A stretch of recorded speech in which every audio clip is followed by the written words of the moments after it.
Cordiales saludos a quienes nos acompañan en esta tarde, cuando iniciamos nuestro ciclo de conferencias Seguridad para periodistas en situaciones de riesgo. Para el Consejo de Comunicación es un honor contar con la presencia de destacados panelistas, quienes compartirán sus visiones, experiencias, conocimientos y propuestas sobre el tema que nos convoca. Un afectuoso saludo a Gisela Bayona, acá en Ecuador, desde Colombia a Pedro Vaca Villarreal y a Martí Quintana Badosa desde México. Quiero compartir con ustedes antes de iniciar algunas cifras que nos llevan a la reflexión.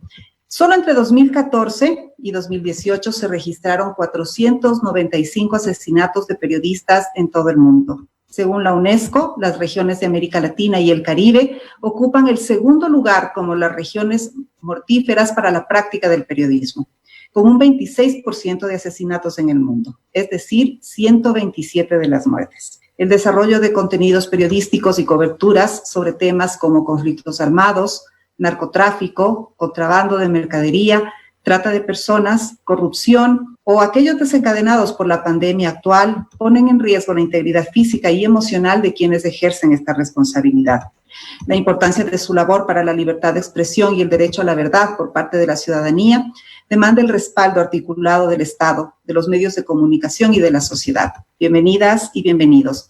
Tengo el enorme agrado de presentar a nuestra primera panelista de la tarde, Gisela Bayona, quien es periodista, es conductora del programa de entrevistas políticas Notimundo a la Carta por FM Mundo, fue directora y presentadora del noticiero 24 Horas de Teleamazonas, corresponsal para el programa El Mundo Informa de CNN en español, es embajadora de buena voluntad por la igualdad de género y los derechos de la mujer del Programa de las Naciones Unidas para el Desarrollo, ganadora de becas internacionales y reconocimientos por su trabajo en favor de la justicia y la igualdad de género, ganadora de varios premios como reportera de noticias, especialista en temas sociales enfocados en la equidad y la igualdad de género. Gisela, muchas gracias y el espacio es tuyo. Gracias, Fernanda. Un gusto para mí poder participar y estar aquí hablando de este tema tan importante, como tú lo decías. Bueno, para empezar, hoy son más y muy distintas las amenazas que tenemos que sortear los periodistas en este bello oficio de contar lo que sucede en el mundo. Antes, en el tema de la seguridad, la principal preocupación estaba en aquellos que se encontraban esquivando balas en la línea de fuego de alguna guerra o de algún conflicto armado. Sin embargo, hoy más periodistas mueren o son agredidos fuera de zonas de guerra y en países democráticos. Yo esta vez he querido hablar sobre un tema que no se toca mucho en el ámbito de la seguridad del periodista. El tema es cómo asumir dentro de esa seguridad tan necesaria para el quehacer periodístico el costo anímico y mental que significa vivir experiencias traumáticas a través de la naturaleza de nuestro trabajo en situaciones de riesgo. Yo justamente revisando un poco los números de lo que sufrimos los periodistas, leía una entrevista súper interesante de Robert Fisk. Él es un veterano corresponsal de guerra, el más premiado y el más conocido de Reino Unido, trabajó 34 años cubriendo conflictos en Medio Oriente.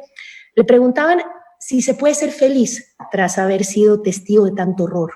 Bueno, él respondió que no, que tras repasar esa película de su vida, entre limpiezas étnicas, torturas, genocidios y bombardeos, el balance era sumamente doloroso. Fisk dijo: en mi juventud creí que era un privilegio ser corresponsal de guerra, pero con los años pienso que es una maldición. Yo creo que muchos de nosotros, sin necesidad de haber cubierto estrictamente una guerra, hemos pensado lo mismo al tener que asumir ese costo anímico y mental que significa vivir experiencias traumáticas a través de la naturaleza de nuestro trabajo en situaciones de riesgo. Son situaciones que pueden ir desde la cobertura de un abuso sexual a niños, la violencia de género, un desastre natural o la misma pandemia de coronavirus que hoy nos afecta tanto. Yo recuerdo que mi primera cobertura internacional fue el terremoto de 7.8 grados en El Salvador. Decían que la sacudida fue equivalente a cerca de 160,000 toneladas de dinamita. Lo más grave no fue el sismo, sino el alud de tierra que cubrió por completo la colonia Las Colinas de Santa Tecla. Solo ahí murieron 700 personas que quedaron completamente sepultadas bajo toneladas de tierra. Yo cuando llegué con mi camarógrafo 2 días después del desastre en un vuelo humanitario desde el Ecuador, la imagen era realmente dantesca, como la están viendo ahí. Tenías que caminar sobre las casas, sobre las personas enterradas por el alud, mientras escuchabas los gritos desesperados de las madres que buscaban a sus hijos, además del terrible olor a muerte, porque los cuerpos empiezan a descomponerse, y preocupaba mucho la posibilidad de que se desate una epidemia.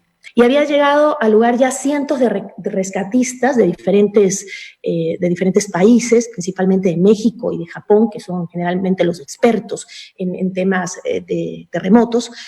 Y ellos, cuando detectaban la posibilidad de encontrar un sobreviviente, se quitaban el casco y lo agitaban así con la mano, y pues todos los rescatistas corrían a ver qué encontraban, y obviamente los periodistas corríamos atrás de ellos para filmarlo y reportarlo todo. Yo contaba con pocas horas para hacer la cobertura y pues debía regresar en el mismo avión y el mismo día, así que hice mi trabajo con ese estrés del tiempo justo, estaba muy enfocada en el tema, pero sin siquiera tener la posibilidad de sentarme un minuto a analizar el infierno que se estaba viviendo en ese lugar. Luego regresé a Ecuador, tenía trabajando cerca o más de 24 horas seguidas, pero debía llegar al canal y editar mi nota para que salga en el primer noticiero. Bueno, así lo hice. Y luego llegué a mi casa a dormir, me acosté súper cansada y al día siguiente me desperté y lloré cerca de 3 días seguidos. Seguramente estaba viviendo lo que llaman el estrés postraumático. No lo sé porque yo no soy psicóloga, pero lo que sí sé es que en esas coberturas no te sirve un chaleco antibalas y los protocolos de seguridad no te dicen qué hacer o cómo prevenir esas circunstancias de riesgo emocional. No todos los medios, obviamente, cuidan de igual manera la seguridad de sus periodistas, y por lo menos en lo que a Ecuador respecta y en mi experiencia de más de 20 años haciendo periodismo en este país, ni siquiera existen en los medios de comunicación ecuatorianos protocolos. Y si alguna vez en algún lugar existen, pues simplemente no se aplican. El periodista va a la cobertura, se juega la vida y muchas veces puede sufrir una agresión o vivir un acontecimiento traumático, y cuando te comunicas con tu director, con tu productor o con tu jefe de redacción, pues obtienes siempre la misma respuesta y no me van a dejar mentir. Ah, sí, qué pena lo que te pasó, pero ¿alcanzas a mandar la nota para el siguiente informativo? Bueno, a mí me ha ocurrido eso un montón de veces y estoy segura que a muchos de los que nos están escuchando pues también le ha sucedido lo mismo. A mí me gusta hablar con anécdotas porque en base a esas experiencias que tenemos de coberturas en el terreno es que se puede trabajar en soluciones concretas. Así que voy a ir con otro ejemplo, ¿ya? Este es un ejemplo de un motín en el ex penal García Moreno. Ahora es un museo, pero si alguna vez han entrado, pues sabrán que es un edificio muy antiguo, con un patio central, ahí se ve el patio central. En ese patio estaban los reos amotinados y en el techo, en ese mismo techo donde pueden ver ahí, donde está ese que es un rescatista de algún rehén seguramente, en el techo de la edificación estaba la policía y los miembros del GIR completamente armados, apuntando a los reos que estaban en el patio y lanzando bombas lacrimógenas hacia el patio. Cuando entramos con mi equipo para hacer una transmisión en vivo, el humo de las bombas nos empezó a afectar y subíamos corriendo las escaleras en el interior del centro y como pues ustedes saben, cuando el gas lacrimógeno cae, la bomba, el gas no se queda en el piso, sino que tiende a subir. Entonces, por eso es una de las recomendaciones que debes tomar siempre es lanzarte a nivel del piso para poder respirar, ¿no? Pero bueno, a medida que nosotros subíamos las escaleras, el gas subía también con nosotros y empezamos a ahogarnos.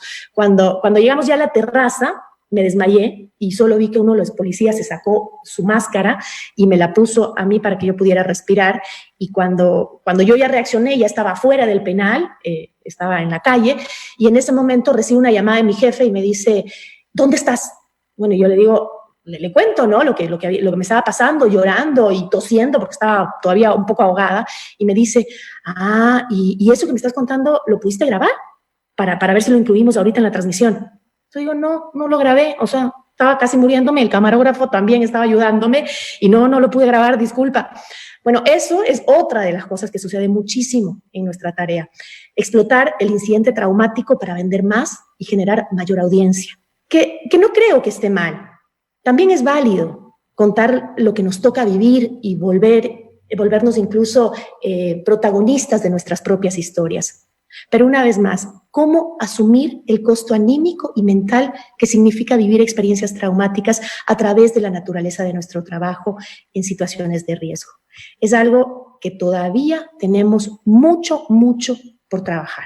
Bueno, luego de lo que sucedió con el equipo periodístico de Diario El Comercio, que fue asesinado mientras realizaba una cobertura en la frontera entre Ecuador y Colombia, ahí sí se volvió urgente el desarrollo de políticas públicas y acciones específicas que garanticen la seguridad de quienes se encuentran en situaciones de riesgo a causa de sus actividades en el periodismo.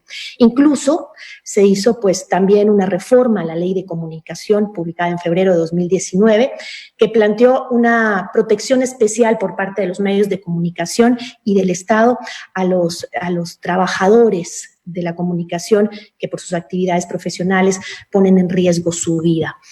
Bueno, a partir de lo que pasó con estos compañeros, se han publicado varios manuales y protocolos por parte de diferentes organizaciones nacionales, como por ejemplo el Consejo de Comunicación de Ecuador.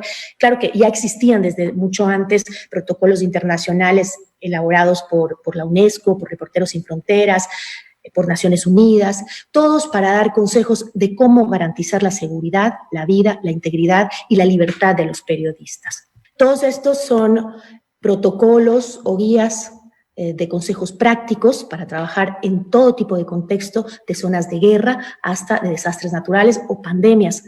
Pero ¿qué pasa, repito, cuando volvemos a casa? Después de haber visto lo que hemos visto, de haber vivido lo que hemos vivido, ¿qué hacemos con las heridas psicológicas que dejan las coberturas en estos escenarios tan dolorosos? Todo manual, todo consejo siempre es súper útil, pero nunca va a poder contener todo lo que realmente puede ocurrir durante una cobertura periodística en un territorio hostil o en un escenario traumático. Porque si siguiéramos al pie de la letra todos estos manuales, no llegaríamos jamás a esas zonas oscuras donde generalmente están las mejores historias, aunque esto que estoy diciendo parezca un poco contradictorio. Por eso es que creo que como periodistas debemos preguntarnos siempre y tener incluso la opción de poder preguntarnos si podemos, si somos capaces o incluso si realmente queremos estar ahí. Porque esa es la dureza de nuestro oficio y a muchos nos apasiona inmensamente e incluso se convierte en una obsesión, en un vicio estar en esas situaciones de riesgo.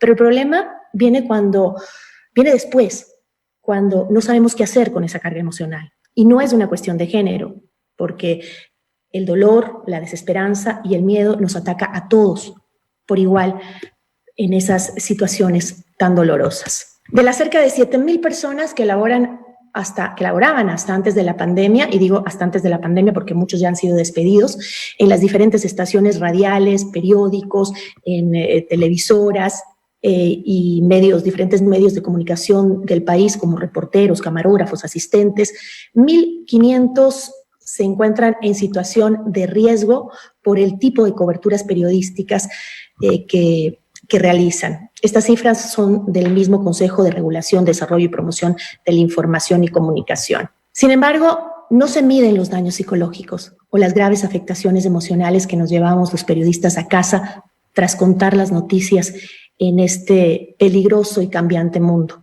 Porque no solo nos matan, nos apresan y nos callan, también destruyen nuestra estabilidad emocional y la de nuestras familias. Y sobre eso no estamos trabajando. Gracias.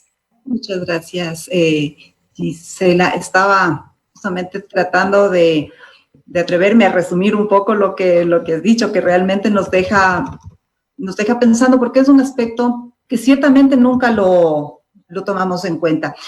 Me vas a permitir, voy a tratar de resumir lo que nos has comentado, espero hacerlo de la mejor manera. Y si es que queda alguna duda, luego al final del panel podemos conversar con quienes nos están escuchando y nos están mirando por Facebook Live. Gisela abordó un tema que casi no se considera cuando se habla de la seguridad para los periodistas, y es el costo anímico que representa ejercer esta maravillosa profesión. Hoy, dijo Gisela, y es correcto, más periodistas son agredidos fuera de la zona de guerra. El costo anímico y mental del trabajo periodístico es muy alto. No solo es mirar escenas de horror y dolor en distintas circunstancias, sino la velocidad con la que se deben procesar las notas cuando estamos en cobertura y los tiempos de trabajo de los periodistas que sobrepasan las 12, 15 horas como bajo en algunas ocasiones. Es interesante lo que nos contó Gisela por varios aspectos y el primero es, en cierto modo, la deshumanización del oficio, es decir, lo que importa es la nota, a costo incluso de la vida de quienes ejercen el periodismo. Y luego la importancia que implica trabajar justamente estas heridas emocionales que dejan las coberturas en situaciones críticas. Gisela, muchas gracias por dejarnos ver un lado del periodismo que va más allá del oficio y se centra realmente en la humanización de la profesión. Muchas gracias. Ahora vamos a continuar con la intervención de Martí Quintana Padosa. Él es español, es jefe de información de la delegación en México de la agencia de noticias de EFE. Martí es licenciado en periodismo por la Universidad Autónoma de Barcelona. Se ha desempeñado buena parte de su carrera profesional en la agencia española EFE, primero en Barcelona, después en Ecuador y actualmente en la delegación de México, una de las más grandes de América Latina y también de las más peligrosas. Desde marzo de 2019 asumió el cargo de jefe de información de la delegación con 8 redactores y una veintena de colaboradores a su cargo. Martí, bienvenido. Hola, muchas gracias. Buenas tardes. Pues antes de empezar, si les parece, quería hacer una breve reflexión porque coincido mucho con lo que ha contado Gisela acerca del costo psicológico y anímico. A mí me sucedió, bueno, con todos los compañeros coincidimos bastante en lo que ella ha dicho y yo personalmente pues viví justo ese costo que tiene durante el terremoto de 2017. En 2017 hubo en septiembre 2 terremotos, uno en Oaxaca y uno en la Ciudad de México, bueno, cerca de la Ciudad de México, impactó con fuerza en la capital, ¿no? Y a mí me tocó ir a Oaxaca en avión, fue una noche loca, a las 6 de la mañana estábamos agarrando el vuelo, llegas allí, tienes que contarlo todo en un tiempo, yo creo que estuve 2 o 3 días, pero todo en tiempo máximo, en tiempo récord.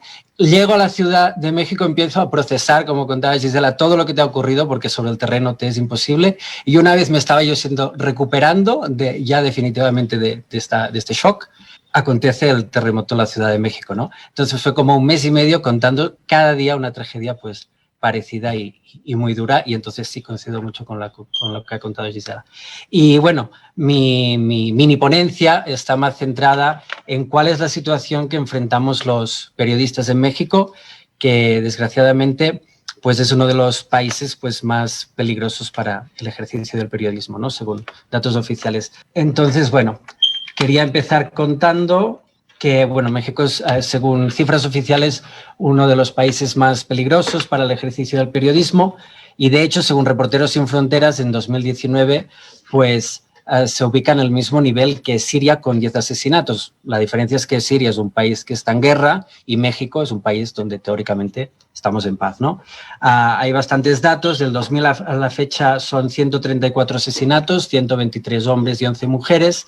Del 2012 al 2018, que es en el periodo en que asumió el poder Enrique Peña Nieto, el presidente de México, Enrique Peña Nieto, hubo un recrudecimiento brutal de la violencia contra los periodistas, con 47 asesinatos y 2.522 agresiones.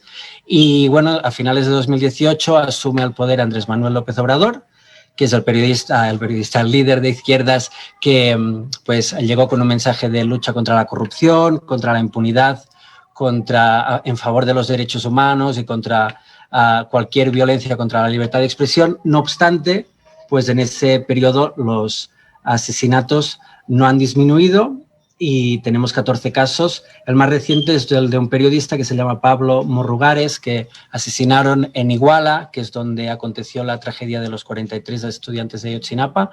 Entonces a él, que tenía incluso escolta y protección oficial, entran en un bar, lo asesinan un grupo armado y se está todavía investigando cuál podría ser el móvil del crimen, ¿no?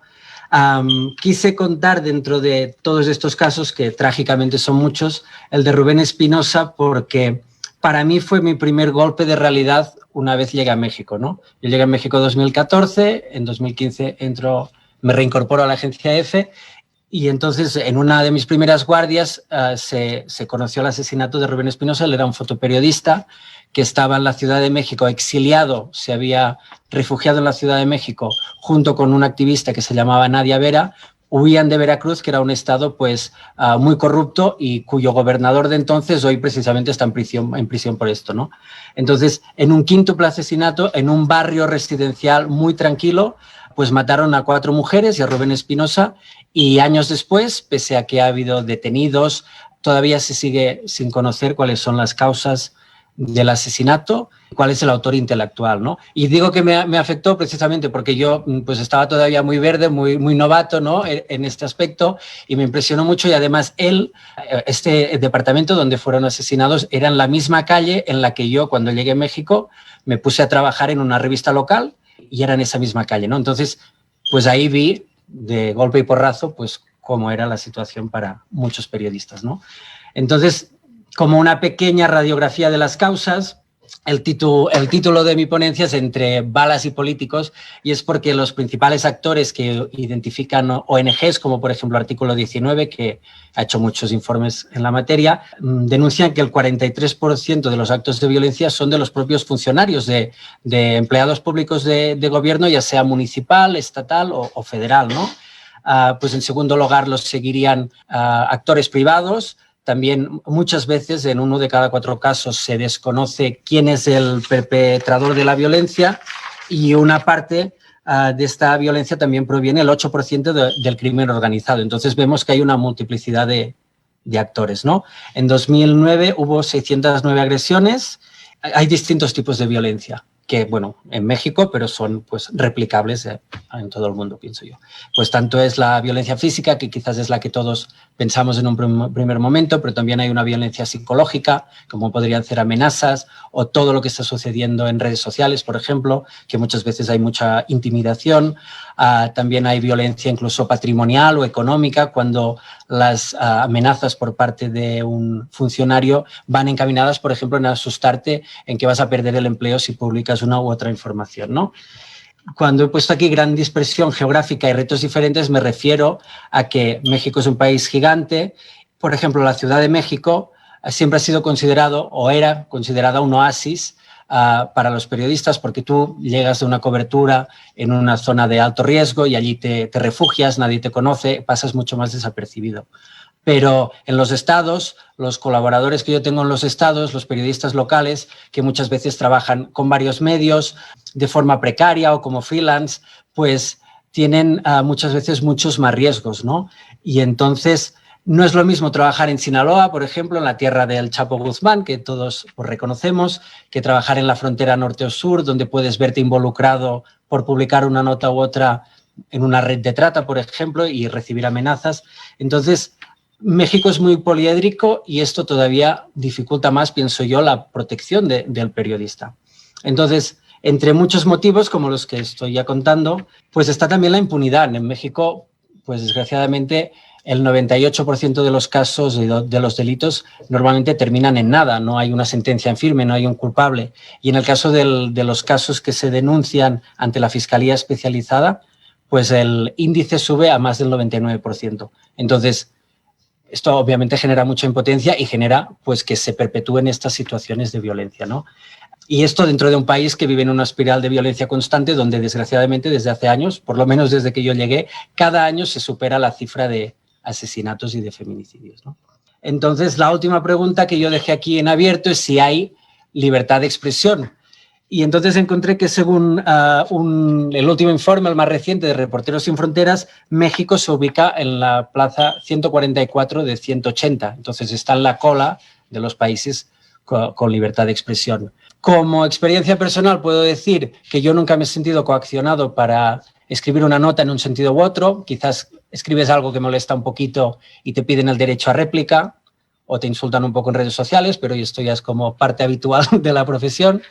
En cambio, sí que he notado que si bien existe esa libertad, también hay mucha autocensura, porque al final, sobre todo en estos estados con periodistas locales que trabajan en condiciones muy adversas a veces, pues si te amenaza un funcionario, si tienes una llamada sospechosa, ¿qué haces, no? Pues terminas tú mismo autocensurándote.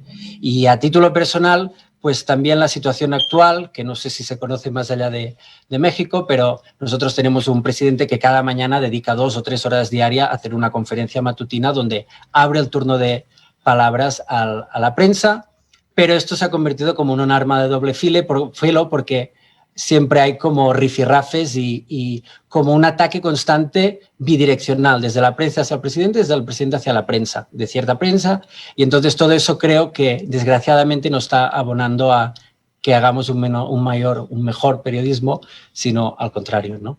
Nos está haciendo perdernos en el enredo. Y ya para acabar, pues un poco también como contaba Gisela, pero cuáles serían las medidas de seguridad que existen en México y que muchas veces nos autoaplicamos, ¿no? Porque no hay un Estado que nos defienda.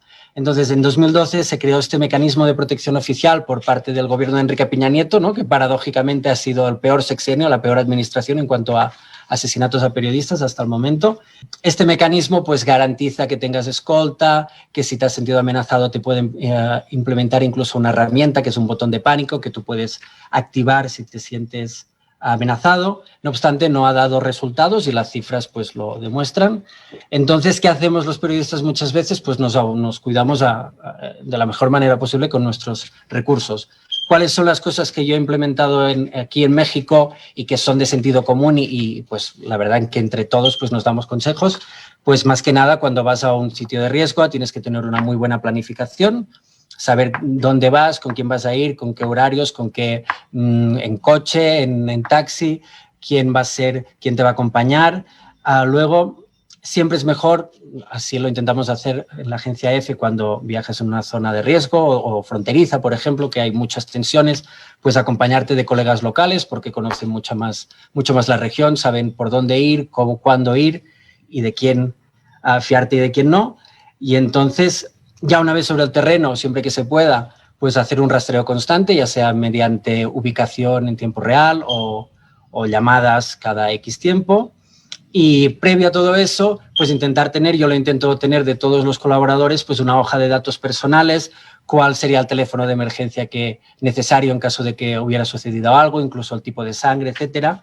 Y por último, así más a modo general, pero también es importante poder identificar a los aliados, ¿no? Cuáles son, por ejemplo, las ONGs como Artículo 19, Reporteros Sin Fronteras, que en caso de que suceda algo pueden ayudarte o ponerte sobre la pista sobre quién ir. ¿Cuál sería también tu contacto, por ejemplo, en la Fiscalía con las autoridades de seguridad? Que tú sepas que si denuncias alguna situación de amenaza te pueden atender más rápidamente. Y bueno, creo que todo eso al final hace que el periodismo en México, que por un lado además es un regalo porque es un país que no para, que no descansa nunca, pero por un lado nos permita pues estar pues un poco más protegidos en un panorama que tristemente es adverso para muchísimos periodistas. Y hasta aquí mi presentación. Muchas gracias. Muchas gracias, Martí. Igual que Gisela, voy a tratar de resumir lo que Martí nos ha contado de México, que realmente es uno de los países más peligrosos del mundo para ejercer el periodismo. Martí nos compartió las historias de varios periodistas agredidos, incluso hasta la muerte, esto en México. Hay algo muy grave al respecto y es que tampoco las autoridades esclarecen las muertes que ocurren con los periodistas e incluso con el resto de la población. Hay una multiplicidad de actores en la violencia que se ejerce a los periodistas. Hay violencia física, psicológica, amenazas de todo tipo que incluso pueden darse en redes sociales, pueden ser amenazas patrimoniales, por ejemplo, amenazarte que vas a perder tu puesto de trabajo. Hay dentro de esto de las amenazas también existe una autocensura que están ejerciendo los periodistas justamente por el miedo que implica ejercer el periodismo y revelar algunos temas. Todas estas amenazas al periodismo vienen desde las autoridades, pasando por la delincuencia común, por el crimen organizado y el narcotráfico. Es indispensable contar con mecanismos reales para la seguridad de los periodistas, nos ha dicho Martí, él nos ha comentado que en México se han implementado algunos, pero que realmente no terminan siendo del todo efectivos. Ante eso, Martí compartió con nosotros algunas pautas que él y sus colegas realizan para tratar de protegerse de mejor manera. La primera es realizar una planificación al detalle de todas las coberturas riesgosas que van a realizar, con contactos, con números de teléfonos, horarios fijos. Luego, si es que se va a sitios específicos, a locales, contar con colegas de ese sitio, justamente que son los que conocen más los detalles de los lugares. En el terreno, hacer un rastreo constante con llamadas permanentes, explicando dónde estamos, a qué horas nos vamos a movilizar. Tener una hoja de datos personales de los colegas, identificando además a los aliados de ONGs que se encargan justamente de brindar apoyo y protección a los periodistas. Tener un contacto en la fiscalía también resulta interesante y puede servir de protección para los colegas. Gracias, Martín, por compartir esta realidad en México, que realmente es muy dura y que esperamos que no se replique a esos niveles en otros países. Ahora tengo el agrado de presentar a Pedro Vaca Villarreal, quien nos acompaña desde Bogotá, en Colombia. Pedro es director ejecutivo de la Fundación para la Libertad de Prensa. Es abogado y magíster en Derecho de la Universidad Nacional de Colombia, director ejecutivo de la Fundación para la Libertad de Prensa, litigante de casos de libertad de expresión en Colombia y ante el sistema interamericano, docente de la maestría en periodismo de la Universidad de los Andes y profesor del pregrado en periodismo de la Universidad del Rosario, Argentina, redactor del capítulo Colombia del Informe Global sobre Libertad en Internet de Freedom House, tallerista de la UNESCO para jueces en América Latina, cofundador de Presunto Podcast y Regan Fassel Fellow del International Forum of Democratic Studies. Pedro, gracias por acompañarnos y bienvenido. Muchas gracias, María Fernanda, Cela, Martí, también un gusto estar con ustedes en este panel. Y quisiera pues compartir de alguna manera como una reflexión alrededor de lo que ha sido la protección a periodistas en Colombia, ¿no? Es decir, la Fundación para la Libertad de Prensa ayudó al Estado colombiano a crear el primer programa de protección a periodistas del mundo por allá a finales de los años 90.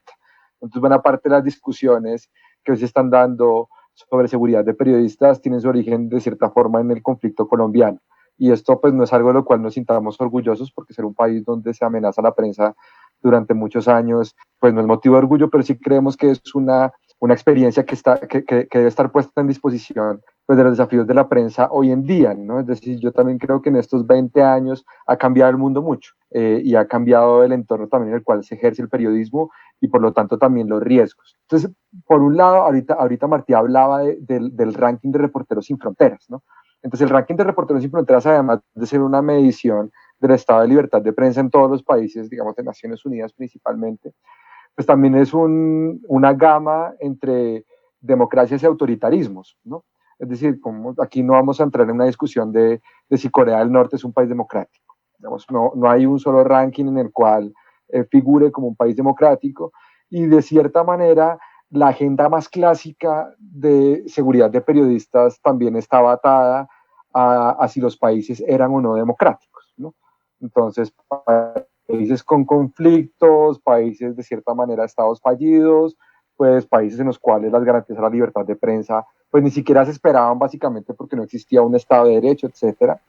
Yo creo que ahí están cambiando cosas hoy en día, y es que encontramos paradojas como la que bien retrataba Martí, o como la que bien señalaba Gisela con el caso de Paul, Efraín y Javier, los periodistas del diario El Comercio, y es cómo podemos tener estados democráticos o con muchas garantías democráticas. Digamos, no creo que, no puedo decir hay más o menos democracia, pero no creo que uno diga México es un estado autoritario en este punto. Es decir, como a lo mejor es una democracia con debilidades, con desafíos, etcétera, pero no creo que uno entre a cuestionar, digamos, el carácter democrático del Estado, pero aún así puede ser el país más riesgoso para ejercer el periodismo, ¿no? Entonces creo que yo quisiera como situar esta paradoja, porque digamos que partíamos del punto en el cual la libertad de prensa es una característica de las sociedades democráticas. Y si la libertad de prensa es una característica de las sociedades democráticas, la censura es un antivalor para las democracias. Y tenemos conviviendo esos dos factores, esos dos ingredientes, y creo que se están acentuando, ¿no? ¿Qué podría esperar un periodista que hace su trabajo? Una periodista que hace su trabajo podría esperar reacciones, controversias, discusiones públicas agudas, hombre, una amenaza no, un asesinato tampoco. Es decir, un Estado democrático no se puede permitir que las consecuencias de expresarse sobre asuntos de interés público sean consecuencias letales, ¿no? Porque además eso es una espiral de violencia y ahorita quisiera un poco desarrollar esa idea. Ahora, ¿qué se ha dicho? Digamos, dicho esto, digamos como que participar no puede tener una consecuencia distinta a tener un retorno de la participación de otra persona, y a eso le llamamos democracia y debate público. Cuando hay violencia hay una distorsión de un poco del pacto democrático. Los periodistas del comercio que fueron a la frontera norte con Colombia esperaban un montón de cosas, menos el desenlace final, ¿no? Y creo que de alguna manera es como la traición del pacto social, que en muchos países, como en México o en Colombia, es mucho más recurrente que en otros, ¿no? Es decir, lo que a efectos del caso de los colegas del comercio viene a ser como un episodio de cierta manera excepcional en la historia del periodismo ecuatoriano, pues es pan de cada día de los colegas en México. Es francamente, y es triste que lo sea, y es muy preocupante que se normalice. Entonces, ¿qué se ha planteado en términos de lo que llaman estándares internacionales frente a protección? Esto principalmente ha sido desarrollado por la Comisión Interamericana de Derechos Humanos. Ha dicho, vea, cuando pasen esas distorsiones, cuando usted tenga violencia contra otros que ejercen la libertad de expresión, usted tiene que hacer como Estado 3 cosas. La primera es prevenir esas violencias. Se puede hacer mucho para prevenir esas violencias. La segunda es proteger a aquellos que sufren esas violencias. Y la tercera es, bueno, si ya alguien sufrió violencias, usted como Estado tiene que procurar justicia. Usted no puede permitir que eso entre en la impunidad, porque en la medida en la que esa impunidad existe, usted lo que termina haciendo es fomentando la repetición de esos crímenes. La impunidad es algo muy común en nuestra región y de cierta manera a la luz de las agresiones contra la prensa se vuelve casi un permiso. Yo invitaría un poco a Martí a pensar como de tantas regiones de México que ha podido visitar, hay lugares donde hay periodistas que han asesinado previamente. Y el asesinato de ese periodista es una estela para el periodista que viene después. Y es una autocensura, y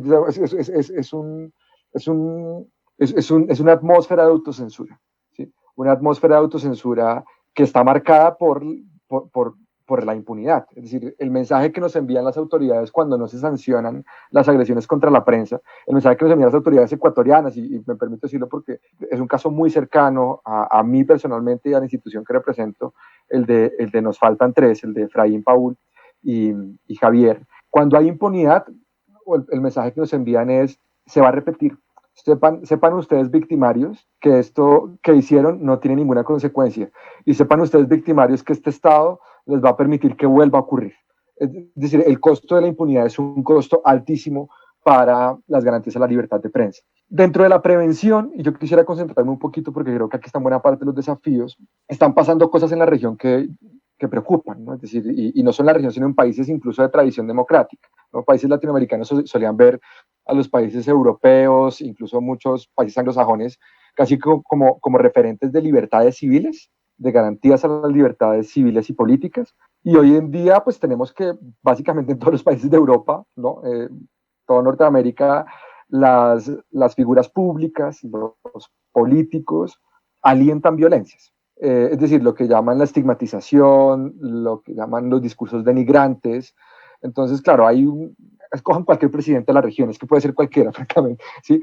Que cuando tiene una controversia con un medio de comunicación, pues muchas veces ya no acude como a plantear sus argumentos, sino que le pone una etiqueta al medio de comunicación, al periodista que lo está criticando, ¿no? Y es una etiqueta que, si bien puede no ser una amenaza, es como abrirle la puerta a que sus seguidores lo amenacen. Es decir, es como fabricarle el infierno al periodista y nunca participar del debate democrático. Y eso está tomando carrera tanto en países, en partidos de gobierno como en partidos de oposición. Estamos ante unos riesgos a la prensa que son de cierta manera fabricados por el comportamiento de parte de líderes políticos. Y creo que eso es algo que se puede prevenir. Yo aspiraría a que los líderes políticos del futuro de nuestra región prefirieran tener conversaciones democráticas y no conversaciones que ganan a punta de estigmatización o de invitar a todos sus seguidores en redes sociales a atacar a quienes le critican. Y esto es algo que ojalá se pueda avanzar en esa dirección con futuras generaciones, porque de cierta manera veo que como que ciertas generaciones que ya tienen bastantes años no están dando el mejor ejemplo de comportamiento y de conversación democrática en los entornos de redes sociales. Cerraría con un par de ideas. La primera es, el riesgo contra la prensa también tiene entornos, ¿no?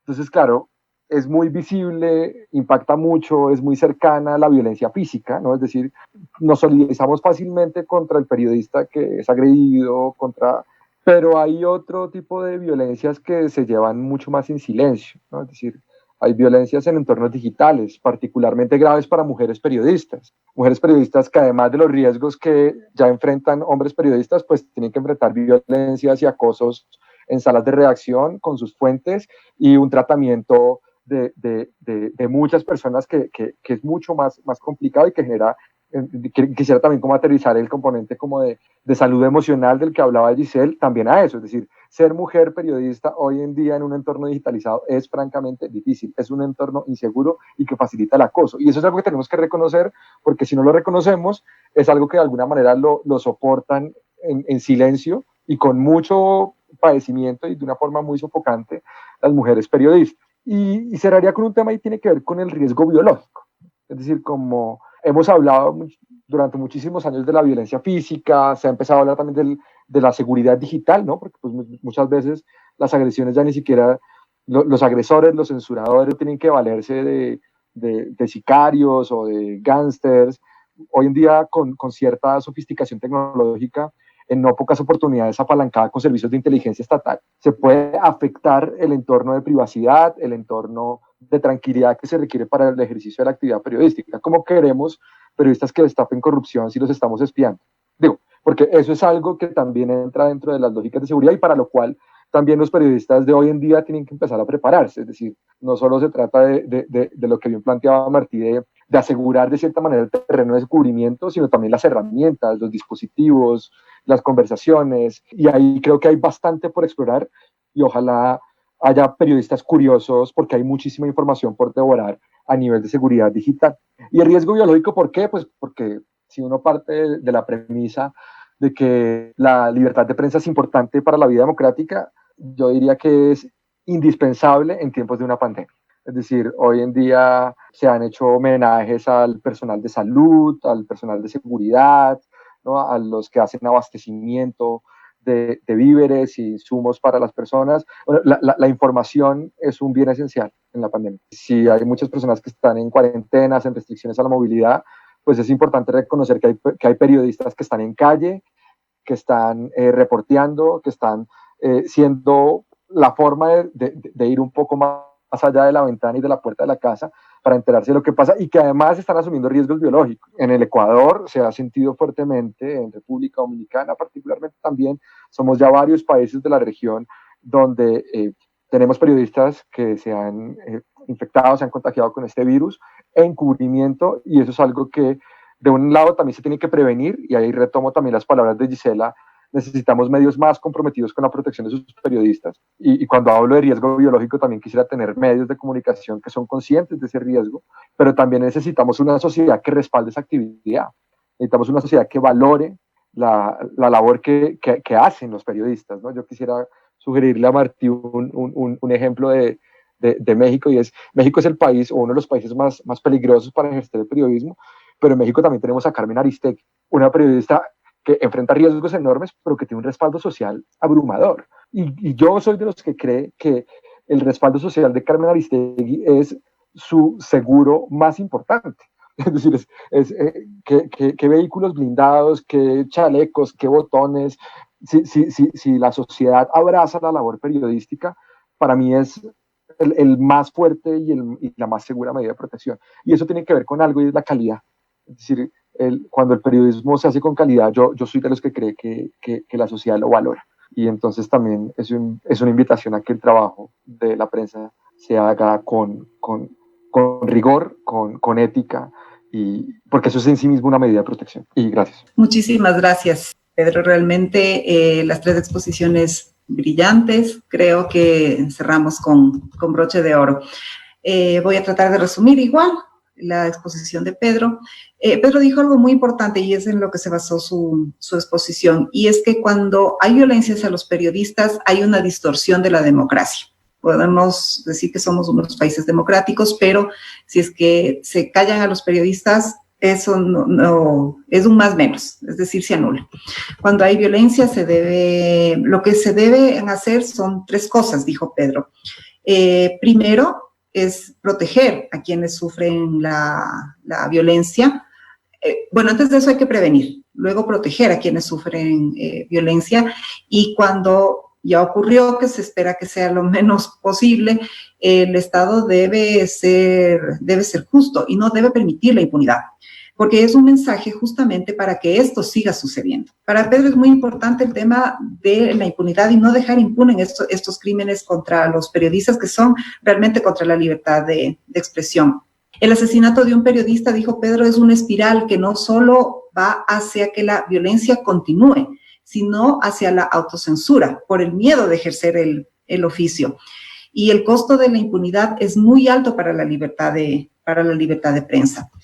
El ataque de prensa inicia etiquetando al periodista y a los medios de comunicación para que la violencia se produzca. Estigmatizar y propender la violencia de otros es una moda perversa muy grave que se está dando últimamente en contra de la libertad de expresión, porque es propender para que otros ataquen a los periodistas a través de redes sociales e incluso violencia física. Hay violencias muy graves, hay todo tipo de violencias, como ya lo habían puntualizado Gisela y Martín, pero hay una especialmente grave para las mujeres porque facilita el acoso y la violencia sofocante y agresiva desde todo punto de vista, especialmente a través de redes sociales. Pedro puso sobre la mesa el tema del riesgo tecnológico desde la cobertura, y algo muy importante es que la información es un bien esencial.